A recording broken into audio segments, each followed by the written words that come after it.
बिस्मिल्लाहिर्रहमानिर्रहीम। अस्सलाम वालेकुम। आज की वीडियो में हम एक्सरसाइज 5-1 को सॉल्व करेंगे। Prepare journal entries to record the following transactions for a retail store, assume a perpetual inventory system. हमें कुछ ट्रांजैक्शंस दी हुई हैं और हमने इनकी जर्नल एंट्रीज रिकॉर्ड करनी है।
सबसे पहली जो ट्रांजैक्शन है उसमें है purchased merchandise from blue company under the following terms.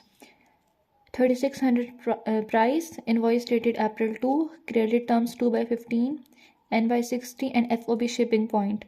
हमने मर्चेंडाइज परचेज़ की है जिसकी प्राइस है 3600 और अगर 15 दिनों में अगर हमने पेमेंट दे दी तो 2% डिस्काउंट, वरना हमें फुल पेमेंट देनी होगी।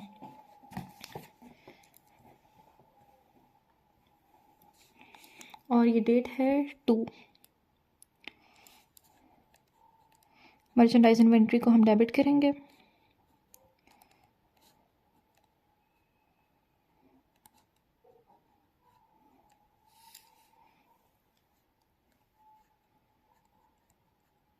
और अकाउंट्स पेएबल को हम क्रेडिट करेंगे।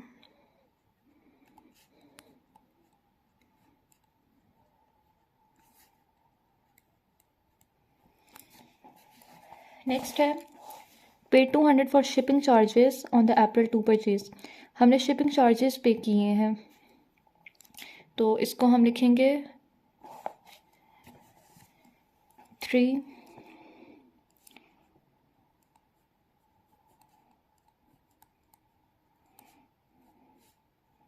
शिपिंग चार्जेस, ये एक्सपेंस है,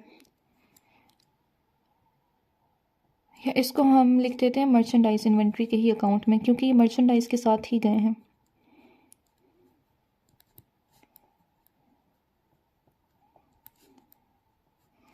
जो हैं 200 और इधर हम कैश को क्रेडिट कर देंगे क्योंकि हमने इधर कैश पे किया। नेक्स्ट है return to blue Company unacceptable पर merchandise that had an invoice price of 600। हमने 600 की मर्चेंडाइज उनको वापस कर दी है। इसका मतलब है कि हमने अब उनको जो पैसे दे रहे थे उसमें से 600 हमने नहीं देना, तो अकाउंट्स पेएबल में हम 600 डेबिट करेंगे।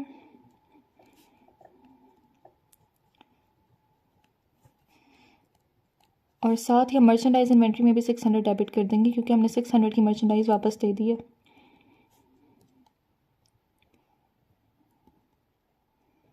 $600 डेबिट।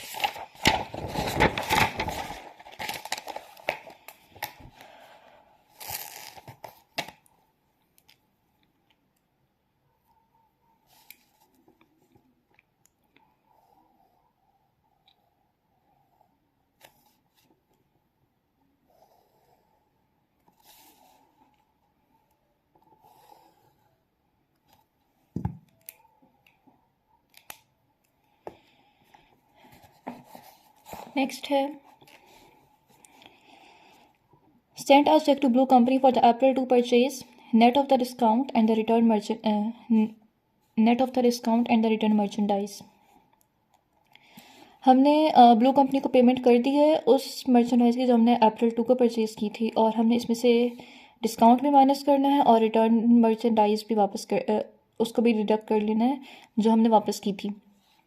तो डिस्काउंट हमें मिलना था, अगर हम 15 दिनों में पेमेंट कर दें 2% डिस्काउंट, तो पहले हम इसमें से माइनस करेंगे उस मर्चेंडाइज़ को जो हमने रिटर्न की है। हमने 600 की मर्चेंडाइज़ रिटर्न की थी, तो 3600 माइनस 600 ये रह जाता है 3000, और 3000 पर अगर हम 2% डिस्काउंट लगाएं तो ये आ जाता है 60। तो 3000 इधर हम लिखेंगे 17।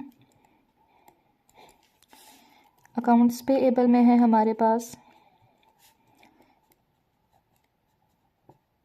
3000 हमने डेबिट कर देना है। साथ हम लिखेंगे कैश को हम क्रेडिट करेंगे क्योंकि हमने कैश पे किया है। एक मिनट,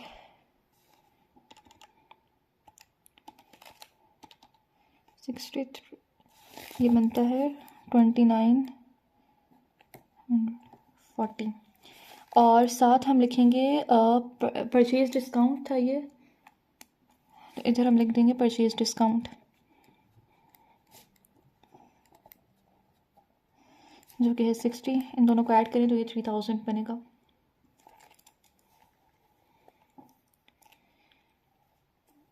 नेक्स्ट है हमारे पास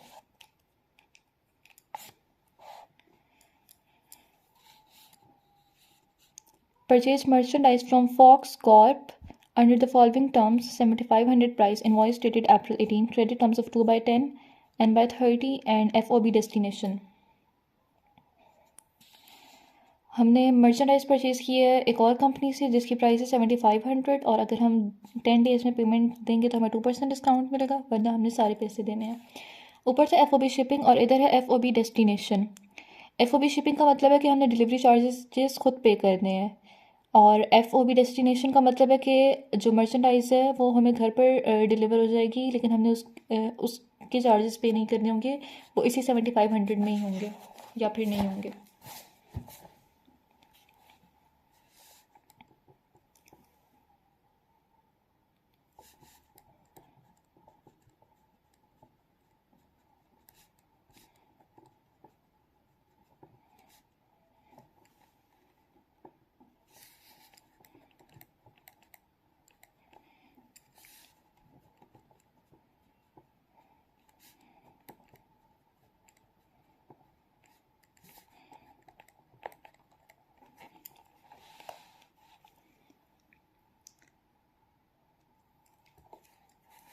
उसके बाद नेक्स्ट है after negotiations received from Fox 2100 allowance on April 18 purchase. हमने जब 7500 की मर्चेंडाइज परचेज कर ली तो हमने निगोशिएट करने की कोशिश की और हमें 2100 का अलाउंस भी मिल गया। तो इसका मतलब है कि हमने जो हमें 7500 की मर्चेंडाइज अब 2100 में मिल गई है। तो इसको हम किस तरह लिखेंगे कि हम अकाउंट्स पेएबल में पहले हमने 7500 क्रेडिट किया था, अब हम 21 को अकाउंट्स पेएबल में से डेबिट कर देंगे 2100।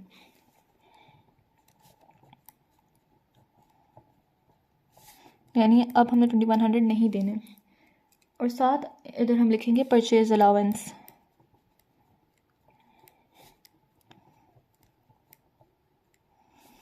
जो कि है 2100 का। लास्ट है send a cheque to Fox paying for the April 18 purchase net of the discount and allowance. हमने 28 को फॉक्स कॉरपोरेशन को पेमेंट कर दी है, और हम इसमें से माइनस कर लेंगे अब डिस्काउंट को भी और अलाउंस को भी, क्योंकि हमने 10 डेज़ में पेमेंट कर दी है। 21 को हमने 18 को हमने परचेज़ किया था और 28 को हमने उनको पेमेंट दे दिया। तो इधर हम अकाउंट्स पेएबल को बिल्कुल ही ज़ीरो कर देंगे। बिल्कुल ज़ीरो करने के लिए क्या करेंगे कि 7500 में से 2100 माइनस कर देंगे और जो बच जाएगा उसको हम डेबिट करेंगे।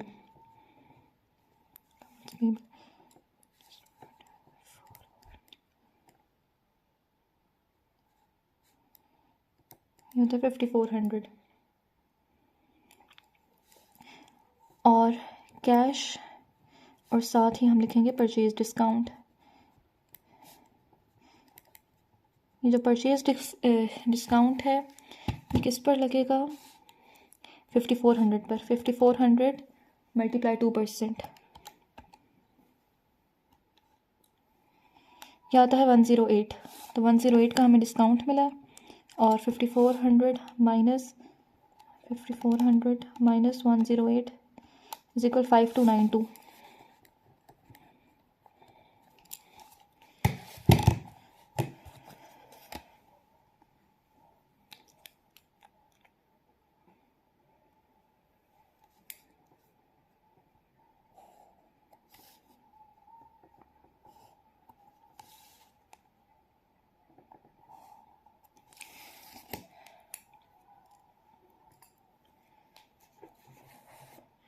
अब नेक्स्ट क्वेश्चन देखते हैं 5-2।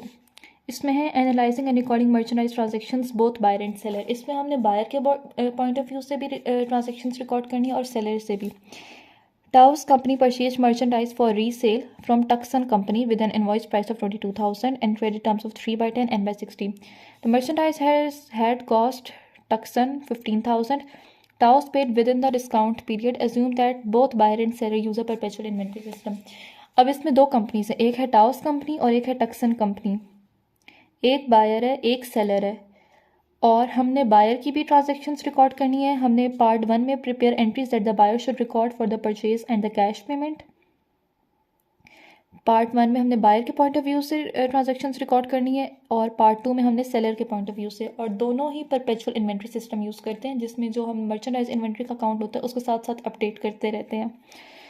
तो इसको सॉल्व करते हैं।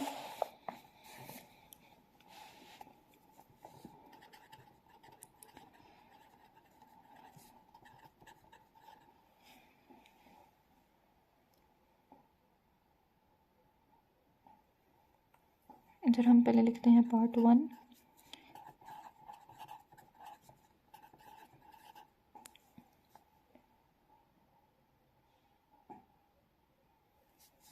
इसमें डेट नहीं दी हुई लेकिन मैंने गलती से कॉलम बना दिया।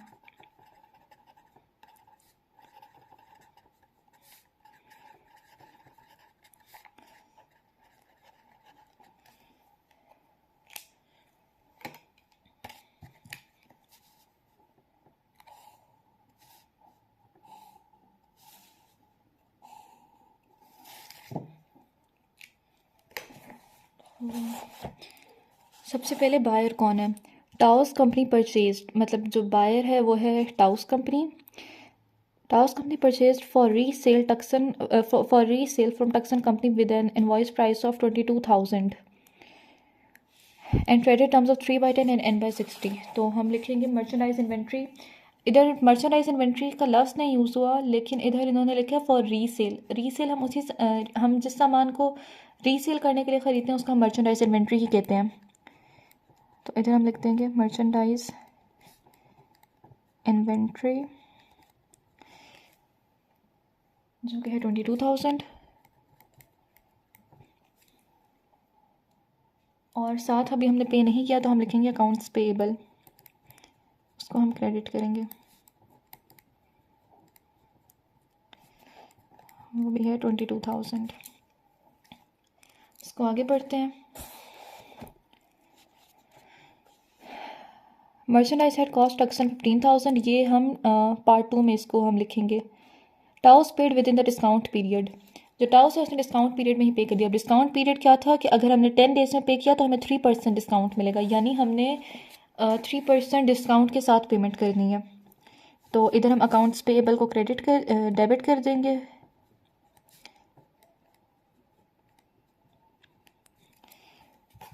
और 22,000 का हमने डेबिट करना है, पहले क्रेडिट किया था अब डेबिट। और इसमें क्योंकि कोई रिटर्न और अलाउंस नहीं है सिर्फ डिस्काउंट है तो इसीलिए हमने डायरेक्ट एंट्री कर दी है। 22,000 मल्टीप्लाई बाय 3% 660, यानी जो हमें से परचेज डिस्काउंट है, परचेज डिस्काउंट वो मिला है 660 का।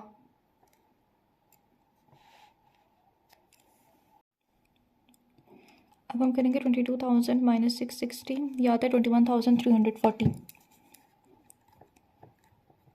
यानी हमने कैश पे किया है 21,340 तो हमारा कैश कम हो गया इसलिए हमने उसको क्रेडिट में लिखा है।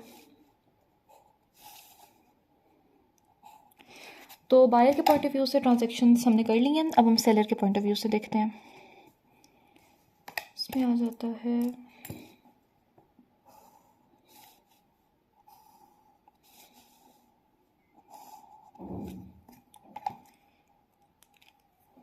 हेडिंग्स तो ऊपर दी हुई डेबिट क्रेडिट की, इसको दोबारा लिखने की ज़रूरत नहीं है। Tauss Company purchase merchandise for resale from Tucson Company with invoice price of 22,000, यानी जो टक्सन कंपनी है उसने सेल की है 22,000 की। इसको हम किस तरह लिखेंगे? अकाउंट रिसीवेबल को हम डेबिट करेंगे।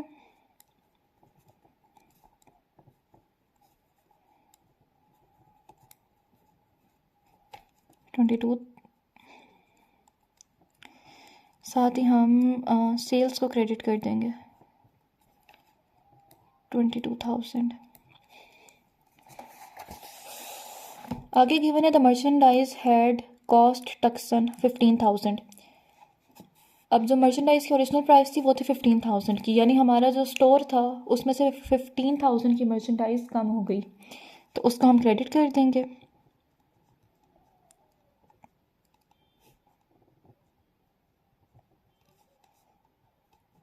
$15,000 की मर्चेंडाइज हमने, और इधर हम कॉस्ट ऑफ गुड्स सोल्ड को डेबिट कर देंगे 15,000 से।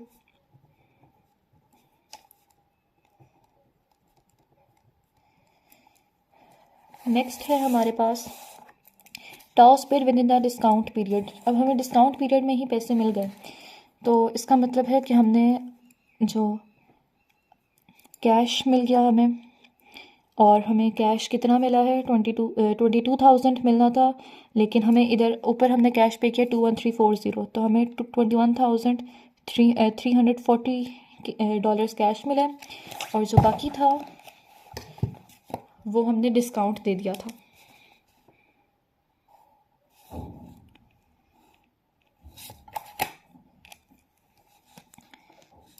हम इधर लिखेंगे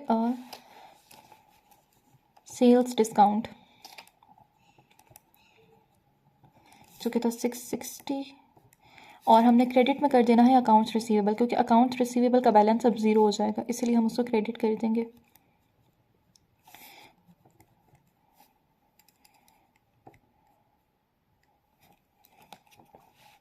नेक्स्ट क्वेश्चन देखते हैं, ये तो बुक पर ही सॉल्व होगा। Insert the letter for each term in the blank space beside the definition that is most closely matches. कुछ स्टेटमेंट्स दी हुई हैं और ये इनके आंसर्स हैं। अब जो राइट आंसर हमने उसको राइट स्टेटमेंट के साथ लिखना है। Ownership of goods is transferred when deliver to buyer's place of business. इसका है एफओबी डेस्टिनेशन, यानी जो बायर है उसके एड्रेस पर डिलीवर हो जाता है, उसके एड्रेस पर जब मर्चेंडाइज डिलीवर होती है तब उसको ओनरशिप दी जाती है। एफओबी डेस्टिनेशन का मतलब होता है मंजिल, तो ये यहीं से पता चल रहा है कि इसका एफओबी डेस्टिनेशन होगा। Next, time period in which a cash discount is available. वो टाइम पीरियड जिसमें हम डिस्काउंट देते हैं। ऊपर हमने अभी पढ़ा था कि अगर हमने 10 दिनों में पैसे दिए तो हमें 3% डिस्काउंट मिलेगा।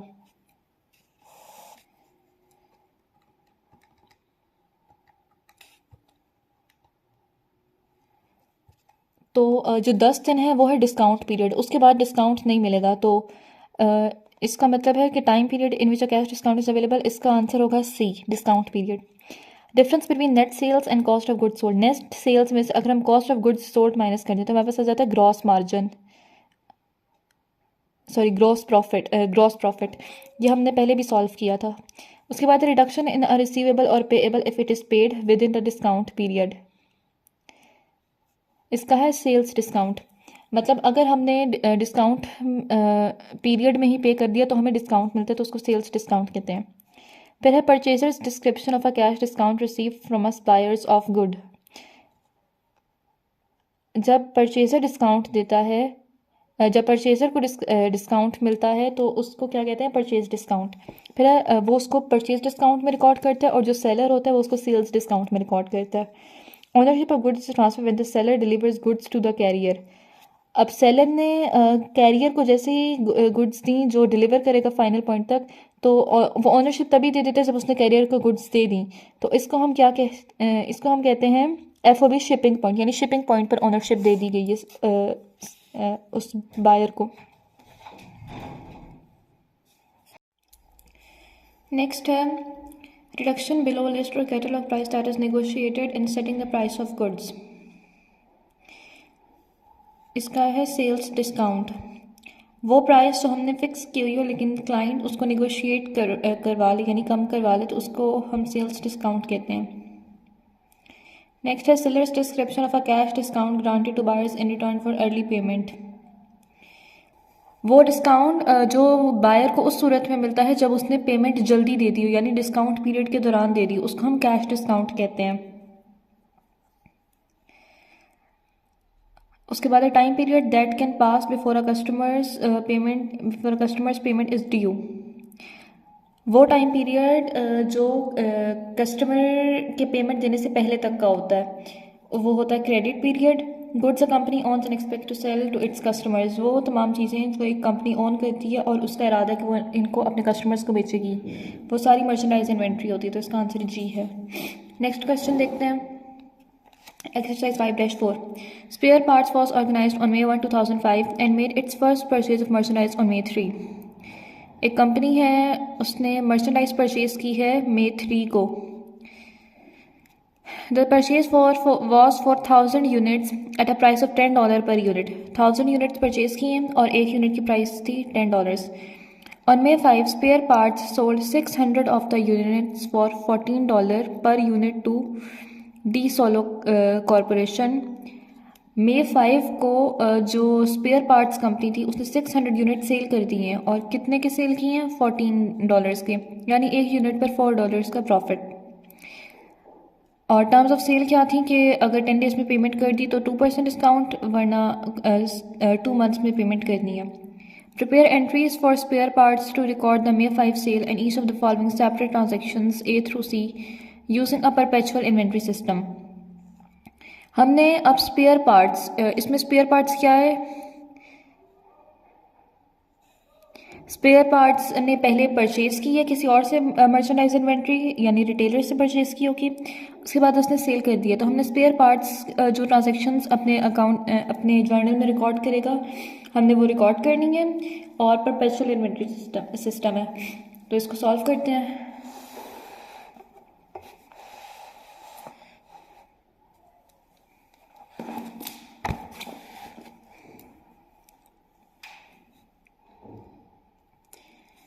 इधर हम लिखेंगे डेट,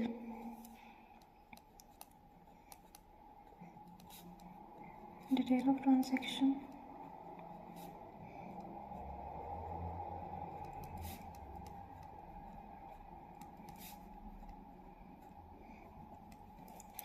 इन क्रेडिट। तो इधर हमें डेट्स नहीं गिवन, तो हम A, B और C लिख देंगे डेट्स वाले कॉलम में। सबसे पहले है on May 7 De Solo returns to 200 units because they did not fit the customer's needs. Spare Parts restores the units to its inventory.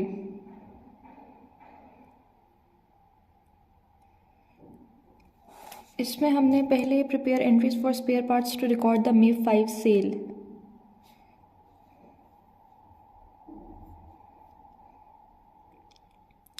हमने इसमें पहले ए ट्रांजैक्शन से पहले हमने May 5 को जो उसने 600 यूनिट सेल किए हैं, हमने उनको रिकॉर्ड करना है। तो May 5 को हमने 600 यूनिट सेल किए हैं और $14 पर यूनिट। तो ये किस तरह कितने बनेंगे? इधर हम लिखते हैं 5th में सेल्स को तो हम क्रेडिट करेंगे, अकाउंट रिसीवेबल को हम डेबिट करेंगे,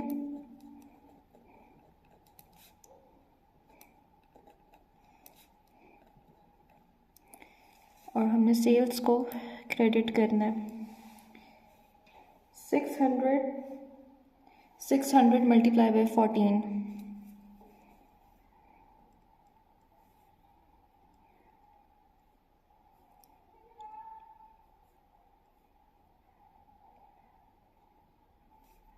$2400 और ये 600, ये बन जाता है 8400।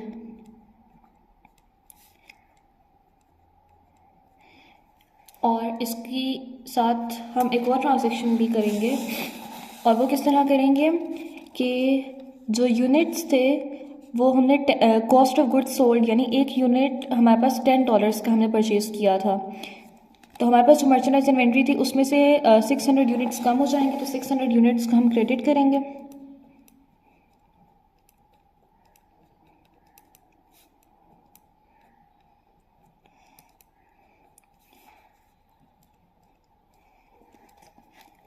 और हमने जो 600 यूनिट सेल किए हैं उनकी ओरिजिनल प्राइस या वो प्राइस जिस पर हमने ख़रीदे थे वो है 600 multiply by 10 6000। Cost of goods sold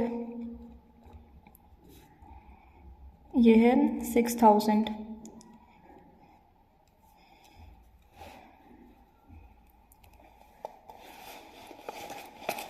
अब हम ए से लेकर सी तक जो ट्रांजेक्शन है उनको रिकॉर्ड करेंगे। On May 7, D Solo returns 200 units because they did not fit the customer's need. Spare Parts restores the units to its inventory. May 7 को D Solo ने 200 यूनिट्स हमें वापस कर दिए हैं, तो इसका मतलब है कि हमारी मर्चेंडाइज इन्वेंट्री 200 यूनिट्स से बढ़ जाएगी। इधर हम लिखेंगे 7th, लेकिन साथ ही हमने क्या करना है, अकाउंट रिसीवेबल को अब हम क्रेडिट करेंगे। हमने क्रेडिट इसलिए किया क्योंकि पहले हमने उनसे 600 यूनिट्स की पेमेंट लेनी थी जो कि थी 8400, लेकिन अब हमने इसमें से 200 यूनिट्स माइनस कर दिए हैं क्योंकि 200 यूनिट्स हमारे पास वापस आ गए हैं। तो 200 यूनिट की प्राइस बनती है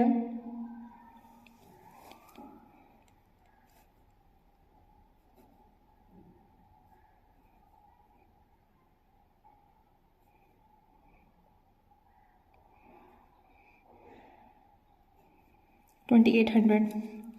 तो अकाउंट्स रिसीवेबल में हम 2800 डेबिट करेंगे, हम 2800 क्रेडिट करेंगे और हम साथ सेल्स रिटर्न एंड अलाउंस को डेबिट करेंगे।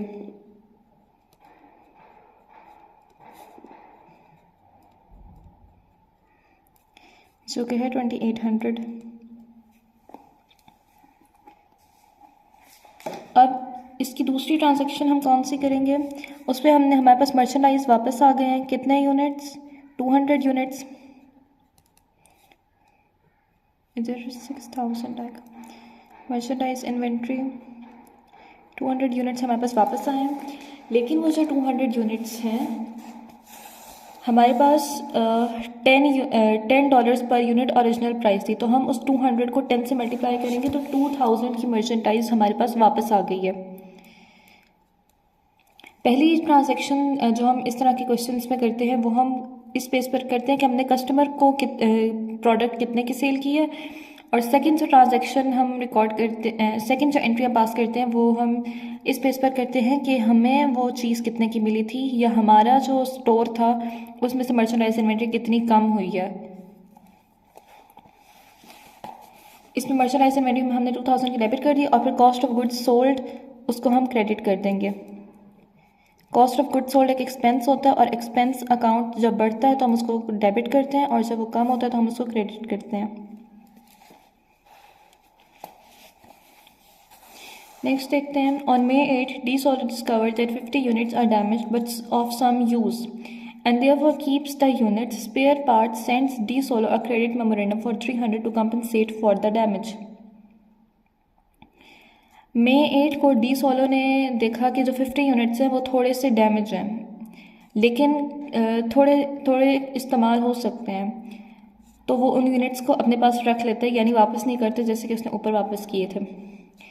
तो अब जो स्पेयर पार्ट्स है उसने क्या किया कि उसने क्रेडिट मेमोरेंडम दे दिया 300 का, यानी जो पैसे स्पेयर पार्ट्स ने लेने थे अब उसमें से 300 वो नहीं लेगा। तो इसमें हम क्या करेंगे, ये ट्रांजैक्शन है 8 मई की, इसमें हम इनको देंगे sales return and allowance. Sales return and allowance हमेशा इकट्ठा लिखते हैं। ऊपर वाली एंट्री में सिर्फ रिटर्न हुआ था, उसमें अलाउंस नहीं था, लेकिन जो नीचे अब जो हम कर रहे हैं उसमें अलाउंस भी है, लेकिन हम इन दोनों को हमेशा इकट्ठा लिखते हैं। ये अलाउंस कितने का है, 300 का, और अकाउंट रिसीवेबल में फिर हम 300 क्रेडिट कर देंगे।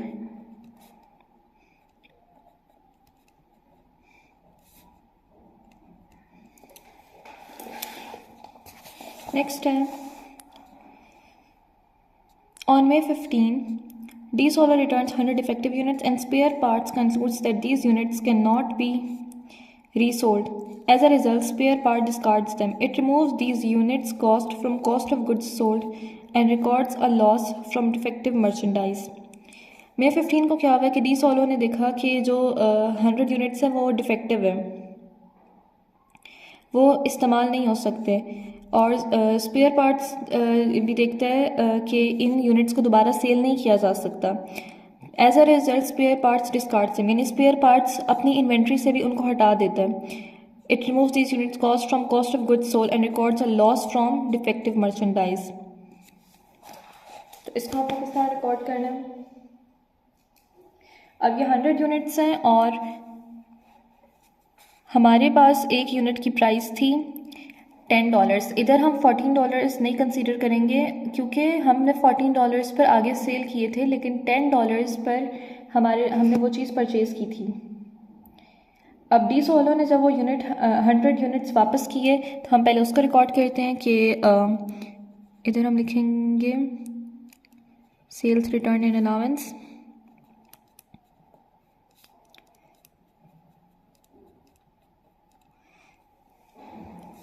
जो कि 100 यूनिट्स के, तो 100 इंटू 14 करेंगे, 1400।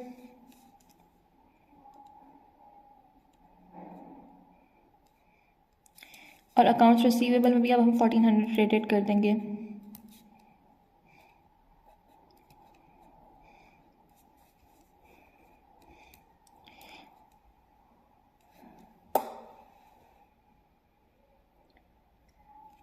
साथ ही हम देखते हैं कि मर्चेंडाइज इन्वेंट्री हमारे पास आ गई है।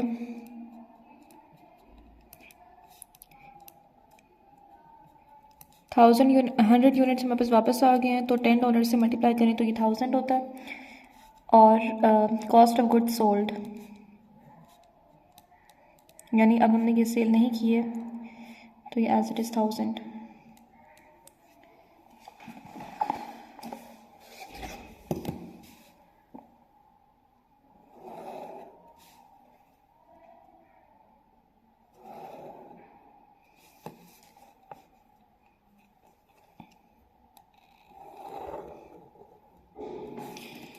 ये क्वेश्चन सॉल्व हो चुका है। अब हम नेक्स्ट क्वेश्चन देखते हैं।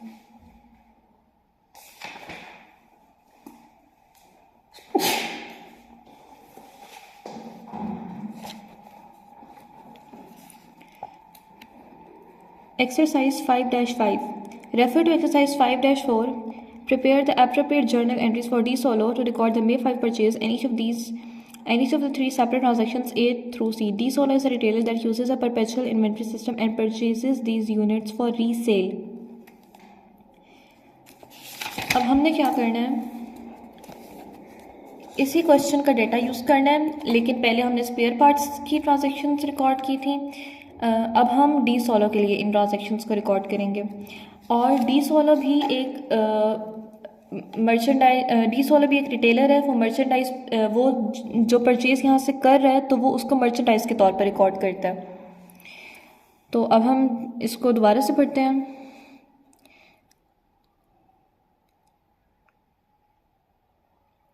यहीं से स्टार्ट होगा। On May 5 spare parts sold 600 of the units for $14 per unit to D Solo Corporation.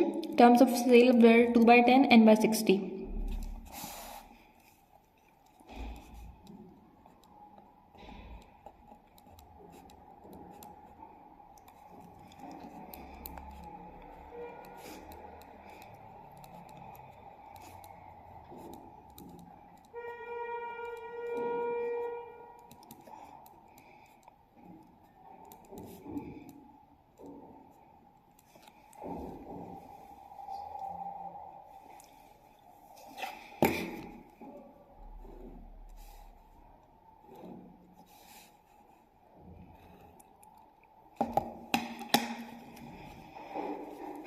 May 5 को डी सोलो ने परचेज़ किए हैं 600 यूनिट्स। तो 600 इंटू 14 हमने ऊपर भी कैलकुलेट किया था, ये बनता है 8400। तो पहले हम इधर मर्चेंडाइज इन्वेंट्री हमने परचेज़ की, जो कि है 8400, और हमने अभी कैश पे नहीं किया तो इसको हम लिखेंगे अकाउंट्स पेएबल में, लायबिलिटी में हमारी लायबिलिटी बढ़ गई है तो इसलिए हम इसको क्रेडिट कर देंगे 8400। इसके बाद है on May 7 D Solar returns 200 units because they did not fit the customer's need। May 7 को हमने 200 यूनिट्स वापस कर दिए हैं, तो इसका मतलब है कि हम इधर अकाउंट्स पेएबल में से 200 यूनिट्स की प्राइस डेबिट करेंगे।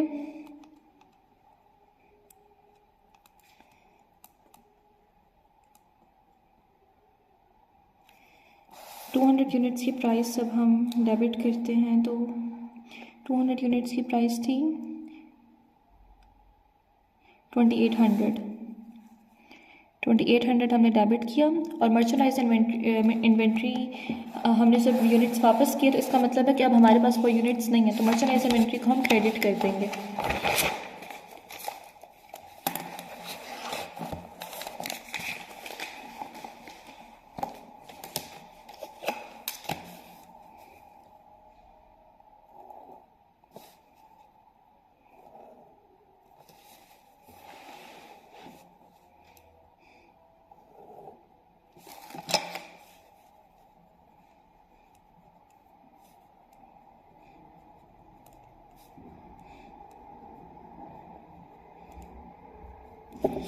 एक यूनिट ये थे 2800 के।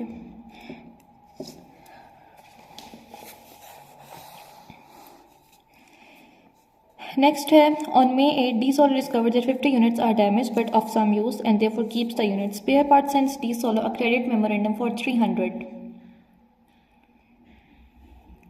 अब हमने देखा कि 50 यूनिट्स डैमेज थे, लेकिन हमें डी सोलो की तरफ से डिस्काउंट मिला था 300 का, तो हम उसको लिख लेते हैं। लेकिन इसको हम डिस्काउंट के साथ नहीं लिखेंगे, क्योंकि डिस्काउंट इसको कहते हैं टर्म्स ऑफ द सेल वर 2/10, यानी अगर हम 10 दिनों में पैसे दे दिए तो हमें 2% डिस्काउंट मिलेगा।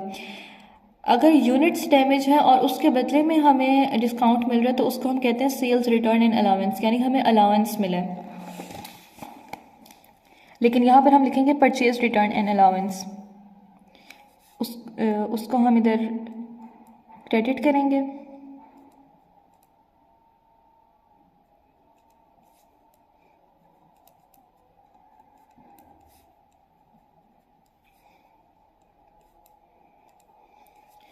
और हमने डेबिट किस चीज़ को करना है, अकाउंट्स पेएबल को, क्योंकि अकाउंट्स पेएबल का बैलेंस अब हमारा कम हो जाएगा। हमने पहले जितने पैसे देने थे अब उसमें से हमने 300 कम देने हैं, 300 का हमें क्रेडिट मेमोरेंडम मिला। नेक्स्ट है on May 15 D Solar returns 100 defective units and spare parts concludes that these units cannot be resold। May 15 को हमने 100 यूनिट्स मज़ीद वापस कर दिए हैं, तो हम उनको रिकॉर्ड करते हैं। अकाउंट्स पेएबल May 8 को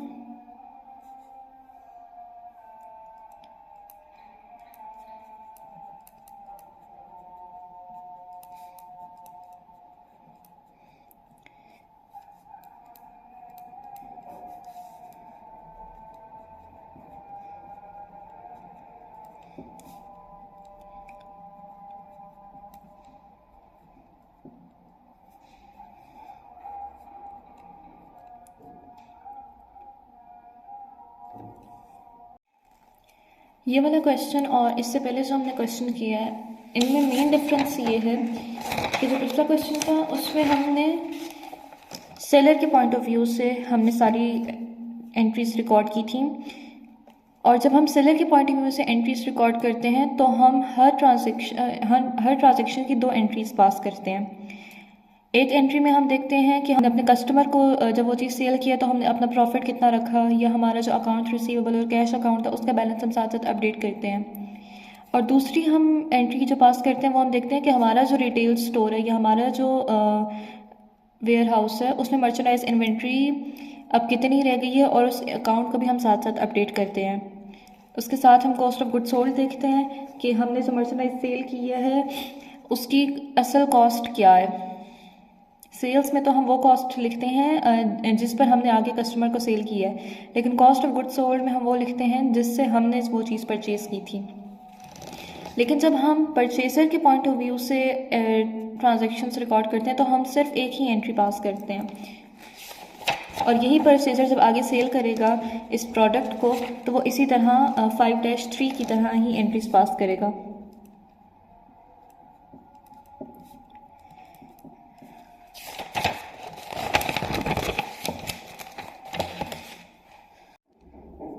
नेक्स्ट है एक्सरसाइज 5-6। इसमें है on May 11 Smith corporation accepts delivery of 30,000 of merchandise it purchases for resale from hope corporation. Hope corporation से हमने मर्चेंडाइज परचेज किया 30,000 की।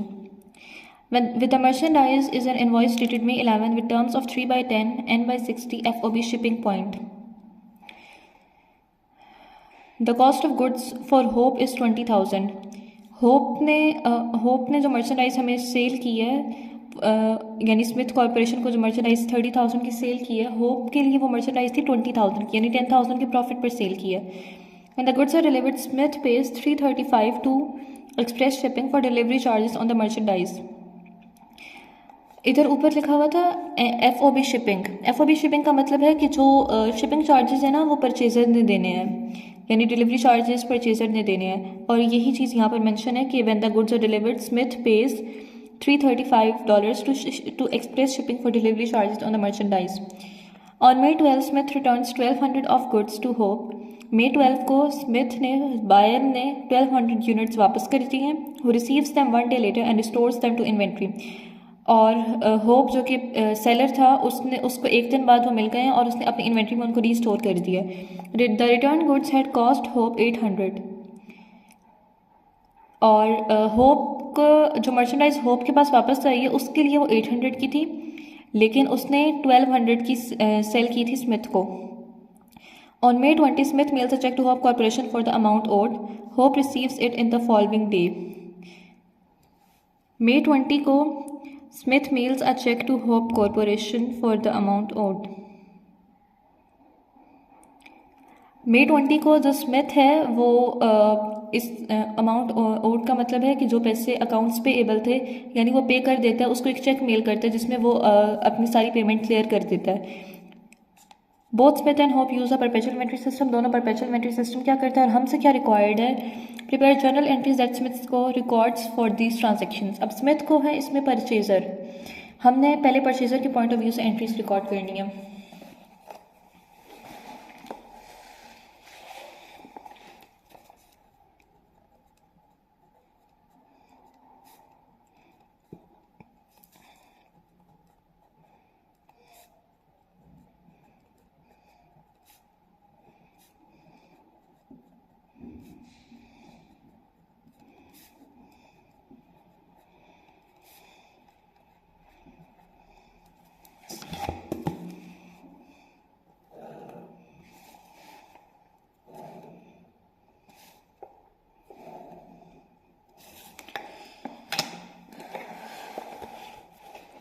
तो एक बार फिर पढ़ लेते हैं। May 11 को स्मिथ को accepts delivery of 30,000 merchandise it purchases for resale from hope corporation. May 11 को हमने मर्चेंडाइज परचेज की है 30,000 की। इधर लिखेंगे 11 मर्चेंडाइज इन्वेंट्री परचेज किया है, और मर्चेंडाइज इन्वेंट्री क्रेडिट पर ली है तो हम अकाउंट्स पेएबल को क्रेडिट करेंगे। मर्चेंडाइज इन्वेंट्री 30,000 की, अकाउंट्स पेएबल में हम 30,000 देने हैं।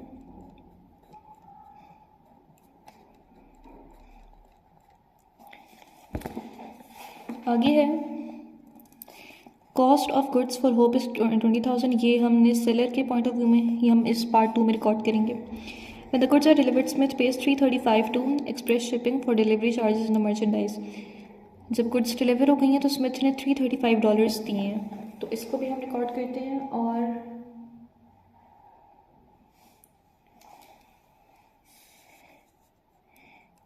डिलीवरी चार्जेस भी मर्चेंडाइज इन्वेंट्री में ही लिखे जाते हैं इसी अकाउंट में, इसके लिए अलग से अकाउंट नहीं बनाते।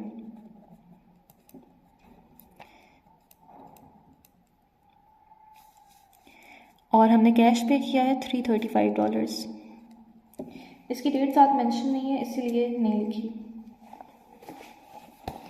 उसके बाद है on May 12 Smith returns 1200 of goods. हमने May 12 को 1200 की गुड्स वापस कर दी हैं। इधर लिखेंगे 12 May 12। और जब हमने गुड्स वापस किए इसका मतलब है अब हमने अकाउंट्स पेबल का बैलेंस हमारा कम हो जाएगा। 1200 अब हमने नहीं देने,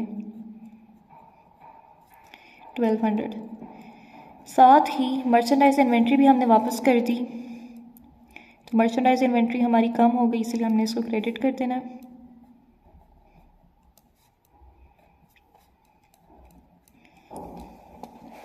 उसके बाद है the return goods had cost Hope 800, ये हम सेलर के में लिखेंगे। On May 20 Smith mails a cheque to Hope corporation for the amount owed. May 20 को स्मिथ ने पैसे भेज दिए हैं, इसका मतलब अकाउंट्स पेएबल का बैलेंस बिल्कुल ख़त्म हो जाएगा। तो और ये हुआ है May 20 को। ऊपर अगर हम देखें तो इधर था 3/10 और परचेज़ किया था हमने May 11 को। May 11 को हमने परचेज़ किया और May 20 को हमने पेमेंट कर दी। इसका मतलब है 10 डेज़ के अंदर पेमेंट की है और 10 डेज़ के अंदर जब हमने पेमेंट कर दी तो हमें 3% डिस्काउंट मिलना था। अब हम उस डिस्काउंट को कैलकुलेट करेंगे।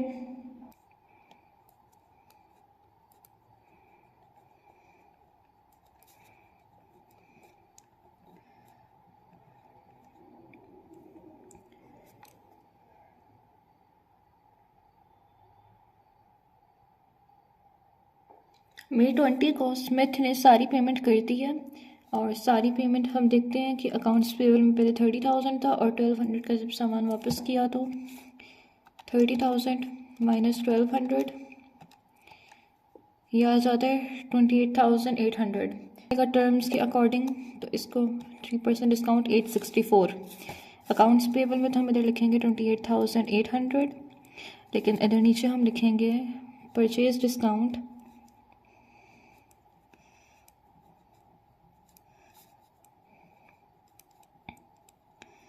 जो कि है 864 और 28,000 माइनस 864। 28,800 में से अब हमने 864 माइनस किया तो आ जाता है 27,936, यानी हमने 936 कैश पे किया है। कैश को क्रेडिट कर देंगे। तो इस क्वेश्चन का पार्ट 1 सॉल्व हो गया। अब हम इसका पार्ट 2 करते हैं। Part 1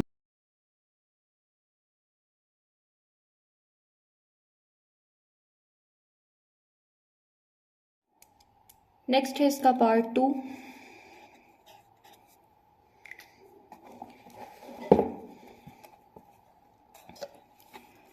prepare journal entries that hope corporation records for these transactions. अब हमने होप कॉर्पोरेशन के लिए ट्रांजेक्शन्स की एंट्री करनी है।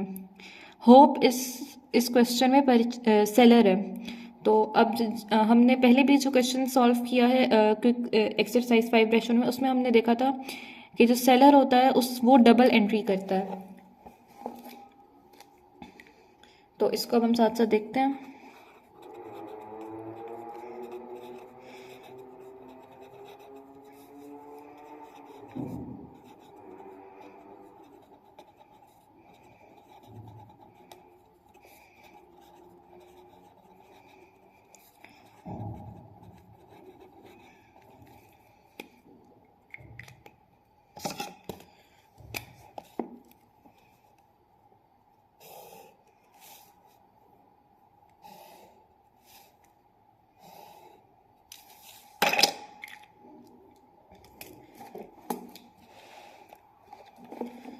इस क्वेश्चन को हम फिर से पढ़ेंगे। On May 11 Smith corporation accepts delivery of 30,000 of merchandise it purchases for resale from hope corporation. May 11 को क्या हुआ था कि स्मिथ कॉर्पोरेशन ने 30,000 की मर्चेंडाइज परचेज की थी, यानी होप कॉर्पोरेशन ने May 11 को 30,000 की मर्चेंडाइज सेल की है। तो इसको हम रिकॉर्ड करेंगे। अकाउंट रिसीवेबल 30,000 क्रेडिट करेंगे, 30,000 इसमें हमने डेबिट किया। साथ ही हम सेल्स में 30,000 क्रेडिट कर देंगे। उसके बाद है With the merchandise is an invoice dated May 11 with terms of 3/10 and by 60 FOB shipping point। इससे पता चल रहा है कि जो मर्चेंडाइज है जो हमने सेल की है वो हमने क्रेडिट पर की है, हमें अभी पैसे नहीं मिले, इसलिए हमने इसको अकाउंट रिसीवेबल में लिखा है। The cost of goods for hope is 20,000। वो मर्चेंडाइज जो हमने 30,000 की सेल की है वो असल में 20,000 की है। तो इसको हम मर्चेंडाइज का बैलेंस साथ किस तरह अपडेट करेंगे कि जो कॉस्ट ऑफ गुड्स सोल्ड यानी जो चीज़ें हमने बेची हैं उनकी असल कॉस्ट क्या है 20,000 हम डेबिट करेंगे, और साथ ही हमारा जो एसेट अकाउंट था उसमें से मर्चेंडाइज अब हमारे पास कम हो गई, तो इसलिए मर्चेंडाइज इन्वेंट्री को हम क्रेडिट कर देंगे।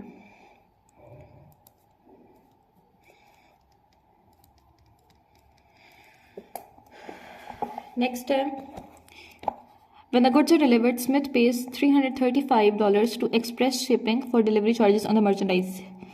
ये जो शिपिंग एक्सपेंस है ये परचेज़र अपने पास रिकॉर्ड करेगा, जो सेलर है ये उससे रिलेटेड नहीं है तो सेलर इसको इग्नोर कर देगा। On May 12 Smith returns 1200 of goods to Hope. May 12 को जो बायर था उसने 1200 की मर्चेंडाइज वापस कर दी है। May 12। अब जब 1200 की मर्चेंडाइज हमारे पास वापस आ गई है तो इसका मतलब है कि हमारे पास अकाउंट रिसीवेबल यानी अब जो हम पैसे रिसीव करने हैं उसमें से 1200 हम माइनस कर देंगे। 1200 माइनस करने का मतलब है कि हमने अकाउंट रिसीवेबल को क्रेडिट कर देना है 1200 से। साथ ही हम डेबिट क्या करेंगे, सेल्स रिटर्न एंड अलाउंस।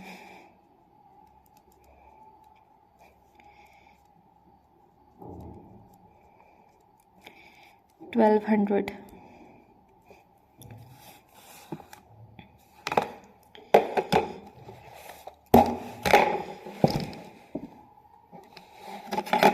इसकी जो दूसरी एंट्री है वो हम क्या करेंगे कि जब हमें 1200 की मर्चेंडाइज वापस मिली इसका मतलब है कि हमारा मर्चेंडाइज का बैलेंस अपडेट हो जाएगा, मर्चेंडाइज हमारी 1200 से बढ़ जाएगी।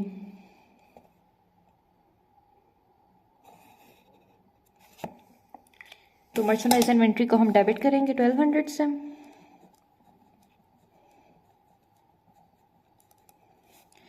और कॉस्ट ऑफ गुड्स सोल्ड को अब हम क्रेडिट कर देंगे। पहले जब कॉस्ट ऑफ गुड्स सोल्ड बढ़ गई थी तो हमने उसको डेबिट किया था, लेकिन अब वो कम हो रही है तो हमने उसको क्रेडिट कर देना है। एक minute. Who receives them one day later and restores them to inventory? The returned goods had cost hope 800। इसमें जब हम मर्चेंडाइज इन्वेंट्री का बैलेंस अपडेट करेंगे तो हम मर्चेंडाइज इन्वेंट्री की 1200 वैल्यू नहीं लिखेंगे बल्कि 800 लिखेंगे, क्योंकि 1200 पर हमने उनको सेल किया है। असल में जो 1200 की मर्चेंडाइज हमारे पास वापस आई है वो 800 की है। तो मर्चेंडाइज इन्वेंट्री को हम 800 से डेबिट करेंगे और कॉस्ट ऑफ गुड्स सोल्ड को 800 से क्रेडिट करेंगे।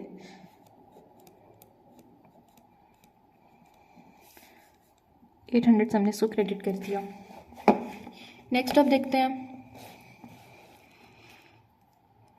On May 20 Smith mails a cheque to Hope corporation for the amount owed. May 20 को जो हमारा कस्टमर था उसने हमें पैसे भेज दिए हैं, तो इधर हम लिखेंगे 20, और अब हमने कैश रिसीव कर लिया। कैश हमारे क्लाइंट ने क्योंकि हमें 10 डेज में पैसे दे दिए हैं तो इसका मतलब है कि हमने उसको डिस्काउंट देना है, 3% डिस्काउंट देना है। तो जो वैल्यू इधर कैश में क्रेडिट हुई थी 27936 वो इधर डेबिट हो जाएगी, और साथ ही हम क्रेडिट कर देंगे अकाउंट रिसीवेबल को, क्योंकि उसका बैलेंस अब बिल्कुल ज़ीरो हो जाएगा। अकाउंट रिसीवेबल का बैलेंस था 28,800, और जो डिस्काउंट हमें मिला है उसको हम जो डिस्काउंट हमने दिया है उसको हम लिखेंगे सेल्स डिस्काउंट। डिस्काउंट कितने का था अभी यहाँ से देख लेते हैं, 864।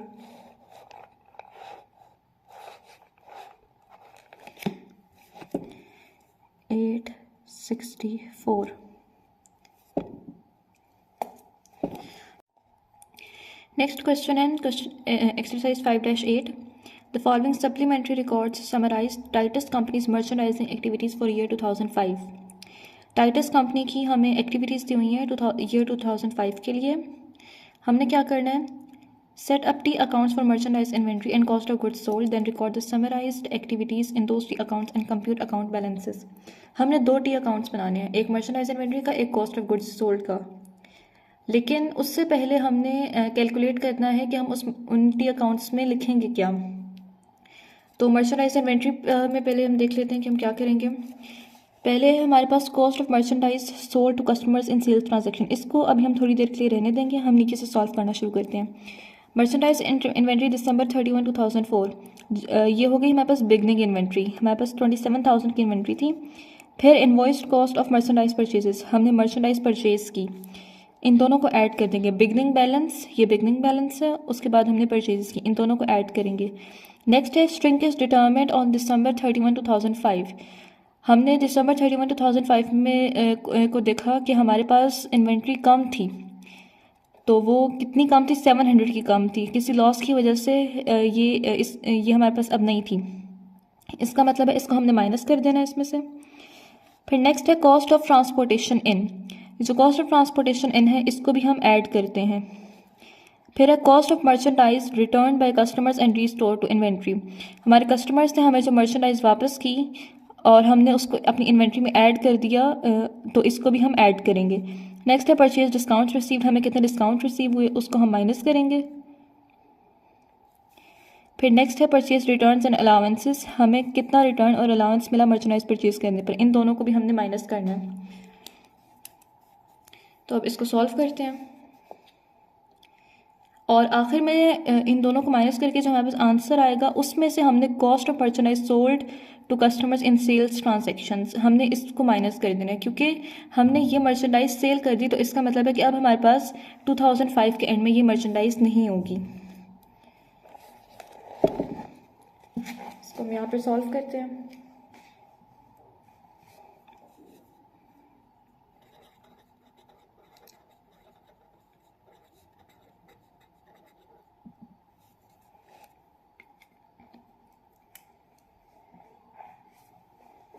सबसे पहले हमने लिखना है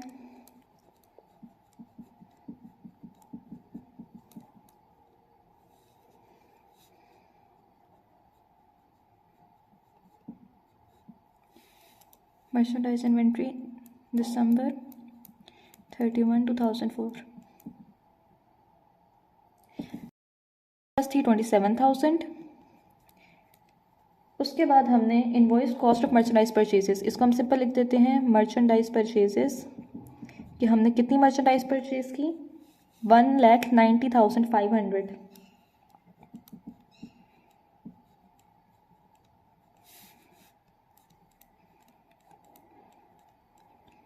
इन दोनों को हम ऐड करेंगे. उसके बाद है श्रिंकेज डिटरमिनेड. इसको हम लिख लेते हैं सिंपल कि श्रिंकेज कितना हुआ मर्चेंडाइज इन्वेंट्री में? 700 का. तो इस 700 को हमने माइनस करना है. जब हम अकाउंटिंग सॉल्व करते हैं तो माइनस का साइन नहीं, ज़्यादातर ब्रैकेट्स लगाते हैं. फिर है कॉस्ट ऑफ ट्रांसपोर्टेशन इन. ये भी मर्चेंडाइज इन्वेंट्री की जो कॉस्ट होती है इसी के साथ कंसीडर होती है, तो इसको हम ऐड करेंगे.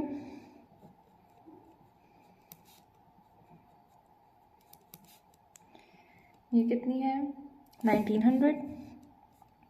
इसमें हमने 1900 ऐड करना है.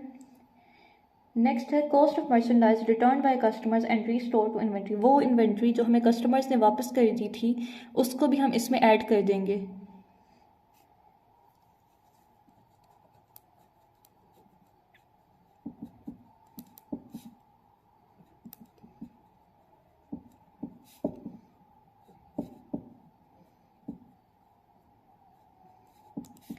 और वो इन्वेंट्री है 2200 की.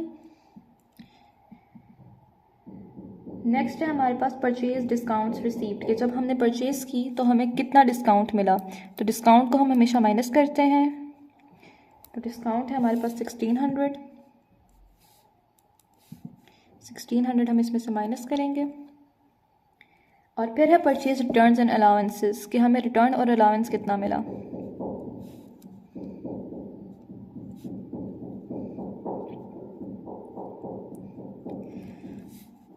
तो वो है 4100, उसको भी हमने माइनस करना है. तो अब हम कैलकुलेट करते हैं इसको।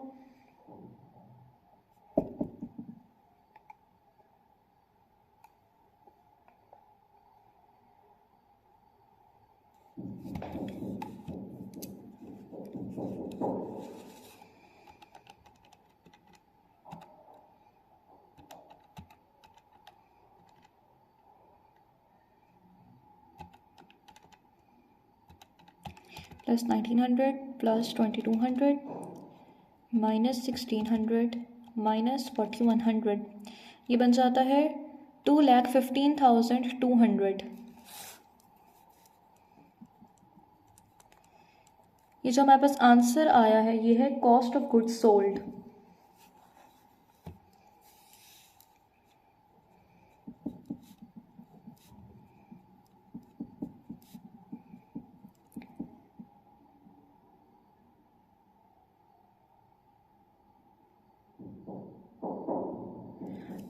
बल्कि नहीं, ये कॉस्ट ऑफ गुड्स सोल्ड नहीं है, बल्कि हमें क्वेश्चन में cost of goods sold given है जो कि 1,86,000।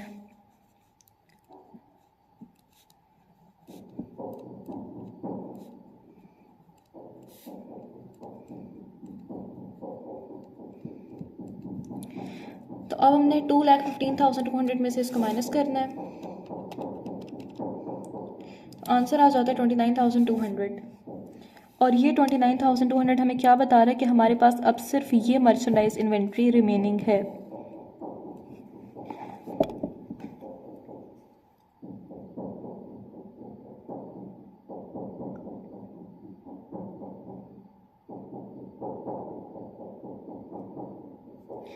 अब हम इसको लिखते हैं,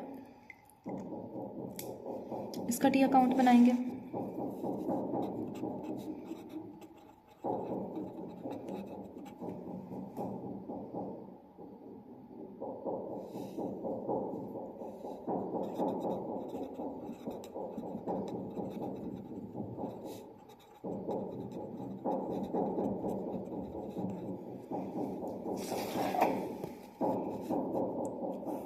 हमारे पास ये मर्चेंडाइज इन्वेंट्री रिमेनिंग है, तो हमने इसको डेबिट में लिखना है क्योंकि एसेट है और एसेट हमेशा डेबिट में लिखते हैं।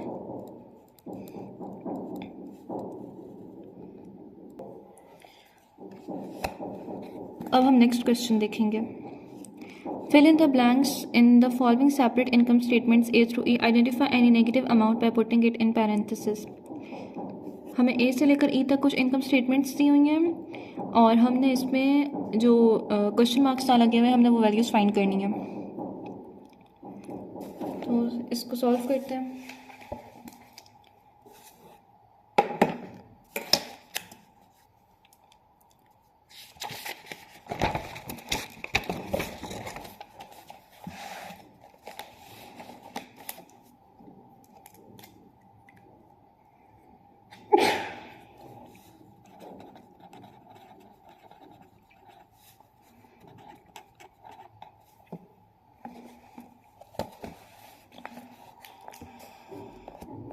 सबसे पहले हमारे पास सेल्स गिवन है, उसके बाद cost of goods sold. Sales में से जब हम cost of goods sold minus कर देंगे तो हमारे पास ग्रॉस प्रॉफिट आ जाएगा। ग्रॉस प्रॉफिट में से जब हम एक्सपेंसेस माइनस कर देंगे तो हमारे पास नेट इनकम आ जाएगी। और कॉस्ट ऑफ गुड्स सोल्ड हमने किस तरह कैलकुलेट करनी है कि जो बिगनिंग इन्वेंट्री है उसमें हमने परचेजेस ऐड करनी है और जो हमारे पास एंडिंग इन्वेंट्री होगी उसको हमने इसमें से माइनस कर देना है, तो हमारे पास कॉस्ट ऑफ गुड्स सोल्ड आ जाएगा।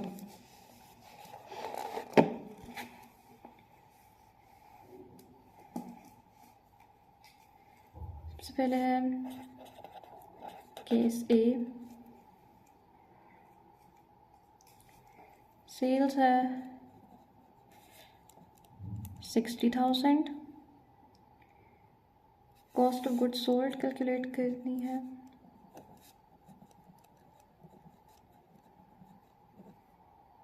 इसमें मर्चेंडाइज इन्वेंट्री बिगनिंग,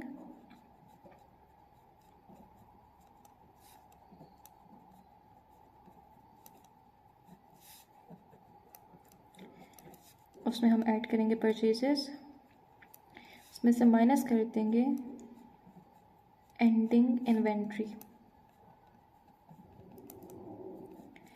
तो बिगनिंग है हमारे पास 6,000, परचेज हमने की है 36,000 की, और जो एंडिंग इन्वेंट्री है उसको हमने कैलकुलेट करना है। और जब हम एंडिंग इन्वेंट्री कैलकुलेट कर लेंगे तो हमारे पास कॉस्ट ऑफ गुड्स सोल्ड का आंसर आएगा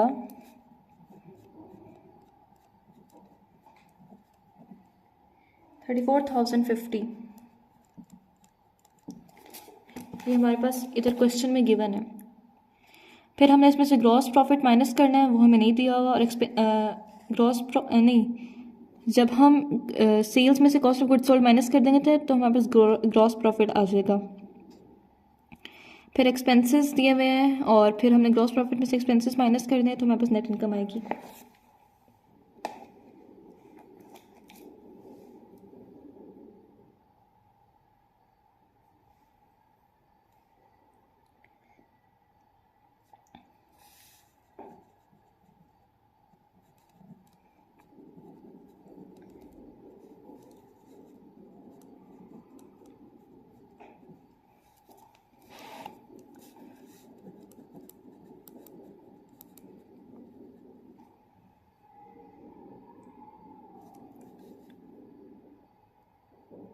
एक्सपेंसेस है हमारे पास 9,000 के।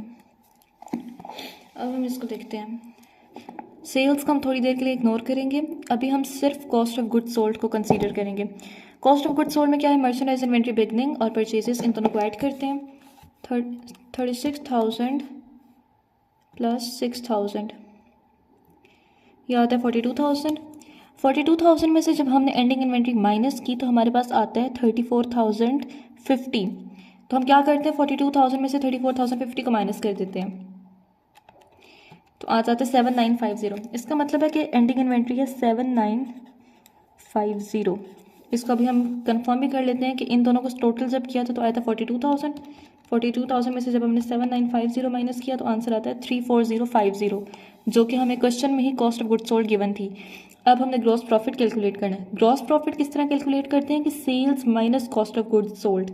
60,000 माइनस 34050, 60,000 माइनस 34050 यह आ जाता है 25,950। और ग्रॉस प्रॉफिट में से जब हम एक्सपेंसेस माइनस करेंगे तो हमारे पास नेट इनकम आ जाएगी, यह आ जाती है 16,950।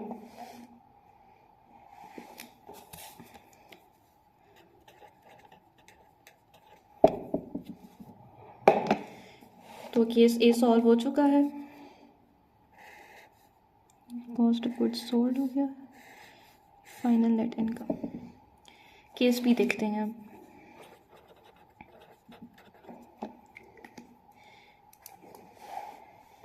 केस बी में हमें सेल्स की मैंने 42,500,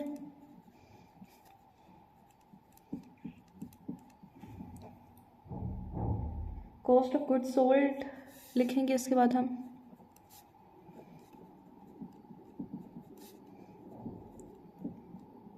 merchandise inventory beginning,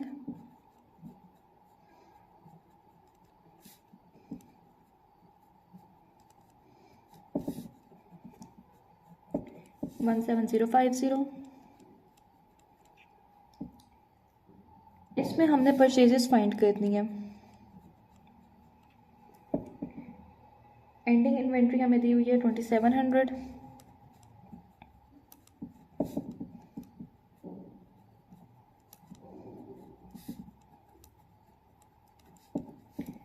cost of goods sold given है 15,900,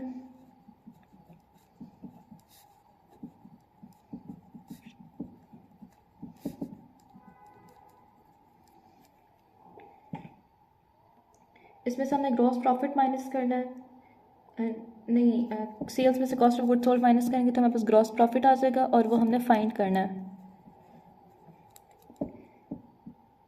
फिर है एक्सपेंसेस 10,650, 10,650 और फिर है नेट इनकम 15,950।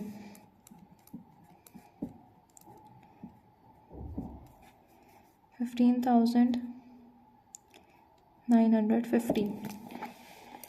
तो इसमें हमने परचेजेस कैलकुलेट करनी है और ग्रॉस प्रॉफिट कैलकुलेट करना है।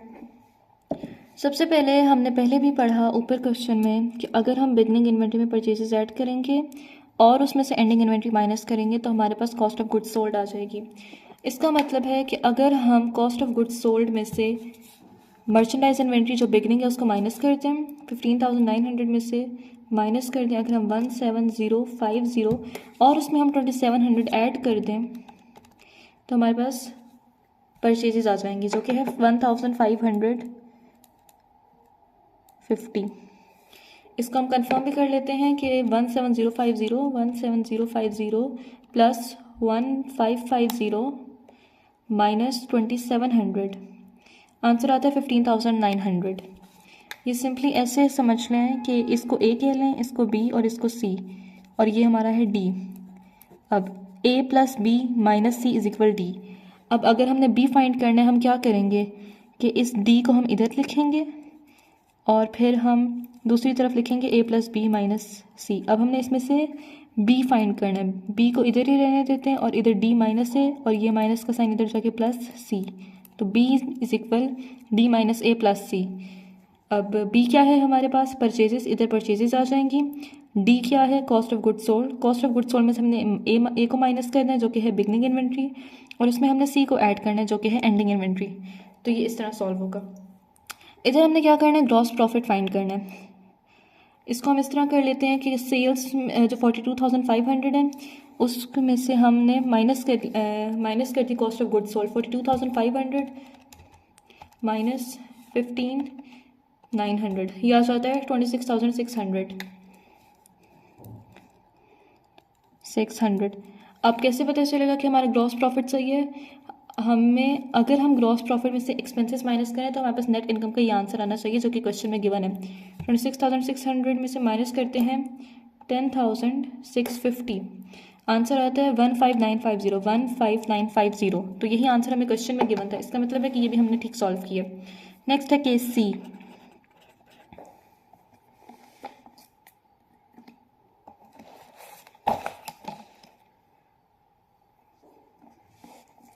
इसमें हमारे पास सेल्स है 36,000,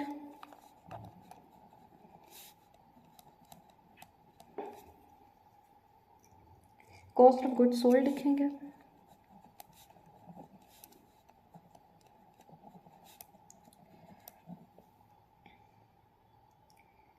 beginning inventory.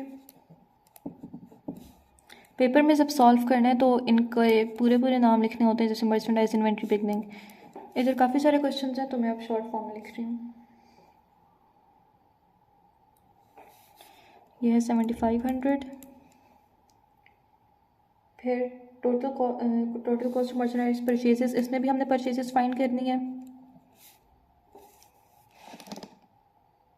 Merchandise inventory ending 9,000,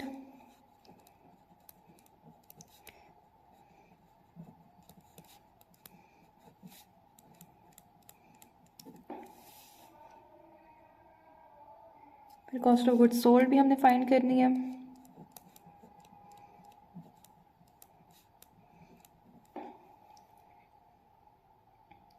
gross profit 3,750,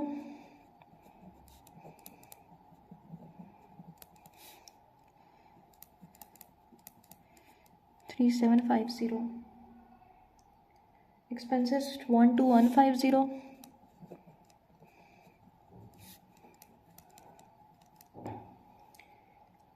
और इधर है हमारे पास नेट लॉस 8,400। पहले हमारे पास नेट इनकम थी, इधर है नेट लॉस। अगर हमारे एक्सपेंसेस हमारे प्रॉफिट से ज़्यादा हो जाएं इसका मतलब है कि हमें लॉस हो रहा है, और लॉस के इर्द हम ब्रैकेट लगाते हैं। इसमें हमने cost of goods sold calculate करना है और परचेजेस कैलकुलेट करनी है। अब हम नीचे फार्मूला लिखते हैं, sales minus cost of goods sold is equal gross profit. ये हमारे पास ग्रॉस प्रॉफिट का फार्मूला। हमें सेल्स गिवन है 36,000, कॉस्ट ऑफ गुड्स सोल्ड हमने माइनस करनी है और ग्रॉस प्रॉफिट हमें गिवन है 3,750। अब हम क्या करेंगे, कॉस्ट ऑफ गुड्स सोल्ड को हम इस साइड पर ले आते हैं और ग्रॉस प्रॉफिट को इस साइड पर ले आते हैं। यानी हमने 36,000 में से 3,750 माइनस करना है। ये आ जाता है 32,250। तो कॉस्ट ऑफ गुड्स सोल्ड क्या है,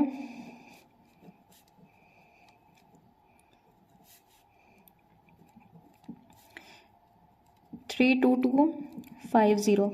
इधर हम लिख देते हैं 32250। अब हमने परचेजेस फाइंड करनी है, तो जिस तरह हमने पार्ट बी में परचेजेस फाइंड की थी उसमें भी परचेजेस ही फाइंड करनी थी। तो इसी तरह हम इधर भी परचेजेस ऐसे ही फाइंड कर लेंगे कि कॉस्ट ऑफ गुड्स सोल्ड में से 32250 माइनस करेंगे 7500, ऐड करेंगे इसमें से 9000, यह जाता है 33750। अब कंफर्म करने के लिए कि हमारा आंसर सही है या नहीं, हम क्या करेंगे, 7500 प्लस 33750 माइनस 9000, तो हमारे पास आ जाता है 32250, जो कि ये है। Next part B, case D है हमारे पास। इसमें हमने सेल्स भी फाइंड करनी है, कॉस्ट ऑफ गुड्स सोल्ड भी फाइंड करनी है।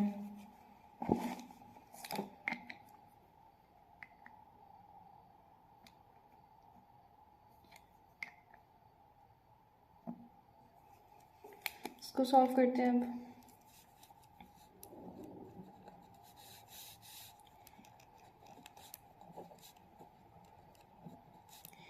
इसमें हमारे पास बिगनिंग इन्वेंट्री भी है, परचेजेस भी हैं और एंडिंग इन्वेंट्री भी है। तो कॉस्ट ऑफ गुड्स सोल्ड तो हम बहुत आराम से निकाल सकते हैं। फिर ग्रॉस प्रॉफिट में cost of goods sold add कर देंगे तो हमारे पास सेल्स आ जाएगी।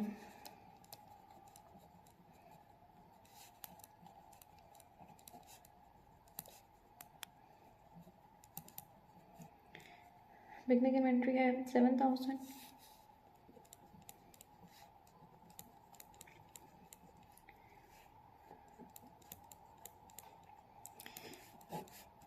सिंपल पहले ये कैलकुलेट करते हैं, 7000 प्लस 32,000 प्लस 6600 यानी माइनस 6600, यह आता है 32,400।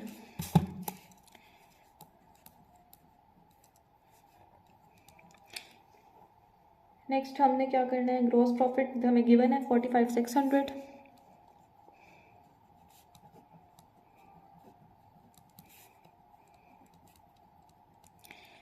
एक्सपेंसेस हैं 2600,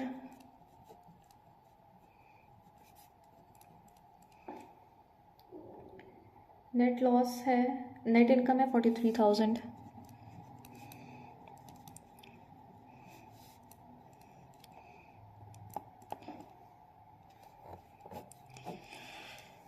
अब हमने क्या कैलकुलेट करना है, सेल्स। तो सेल्स का फॉर्मूला हमने इधर ऊपर भी लिखा था कि sales minus cost of goods sold is equal gross profit. इसमें हमारे पास cost of goods sold given है जो कि है 32,400 और ग्रॉस प्रॉफिट भी गिवन है जो कि है 45,600।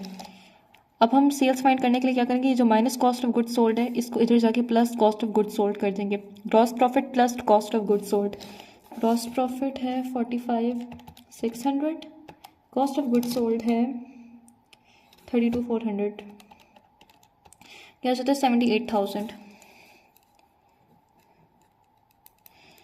तो ये क्वेश्चन भी सॉल्व हो गया। अब इसका लास्ट पार्ट देखते हैं।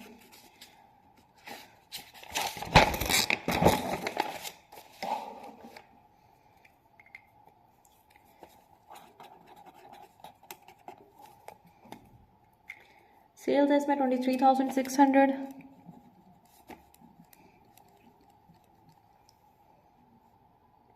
कॉस्ट ऑफ गुड्स सोल्ड है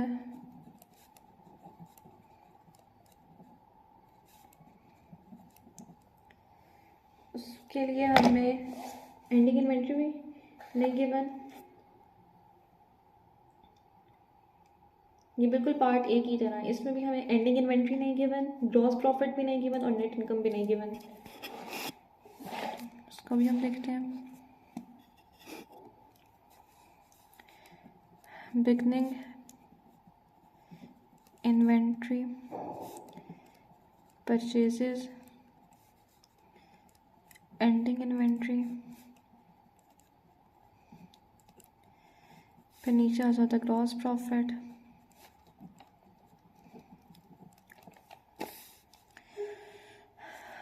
फिर बाद एक्सपेंसेस, फिर है net income. Expenses 6000, gross profit नहीं given, cost of goods sold 5600 आ जाएगा इधर, एंडिंग इन्वेंट्री भी नहीं गिवन, ऊपर 5600 और 2560, 5600 और 2560। सबसे पहले हम कैलकुलेट करेंगे एंडिंग इन्वेंट्री। वो किस तरह करेंगे कि सिंपल हम 5600 में से माइनस कर देंगे इन दोनों को, 5600 माइनस 5600 माइनस 2560, ये माइनस 2560 है हमारे पास एंडिंग इन्वेंट्री। फिर हमने ग्रॉस प्रॉफिट कैलकुलेट करना है, उसके लिए sales minus cost of goods sold, यानी 23,600 माइनस 5600, ये आ जाता 18,000 का ग्रॉस प्रॉफिट है। और उस 18,000 में से अगर हम 6,000 के एक्सपेंसेस माइनस कर दें तो हमारे पास आ जाता है 12,000, जो कि है नेट इनकम।